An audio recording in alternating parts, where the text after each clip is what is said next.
পাড়ার কাকিমা ভার্সেস মা, পরের উন্নতিতে প্রতিবেশীর জলে। ও দিদি, বাড়ি আছো? হ্যাঁ আছি, এসো বসো।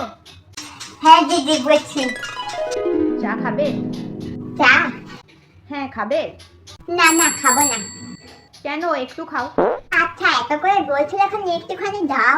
তুমি বসো একটু, আমি আসছি চাটা করে নিয়ে। হ্যাঁ হ্যাঁ দাও। এই নাও দিদি চা। হ্যাঁ দাও। তা বলি দিদি, তোমার ছেলে নাকি শুনলাম গাড়ি কিনেছে? হ্যাঁ দিদি, ঠিকই শুনেছো। কই, তুমি তো আমাকে বলো না। আমি তো কাকুর মার কাছে শুনলাম। আরে না, আমি আজই বলতাম তোমায়। ও তাই? হ্যাঁ গো। তা বলি দিদি, তোমার ছেলের তো ওই পাশের পাড়ায় খেলছির সাথে বিয়ে ঠিক হয়েছে শুনলাম। হ্যাঁ গো। শোনো, মেয়েটা কিন্তু ভালো না, সারাদিন ঘুরে ঘুরে করে, সারাদিন ফোন নিয়ে কার সাথে যেন কথা বলে জানো, একটা ছেলের সাথে রোজ যাওয়া আসা করে, আমি দেখেছি। আরে না না, ওটা তো আমার ছেলের সাথেই ঘোরে। আরে না, তোমার ছেলেকে তো আমি চিনি, ও ছিল না।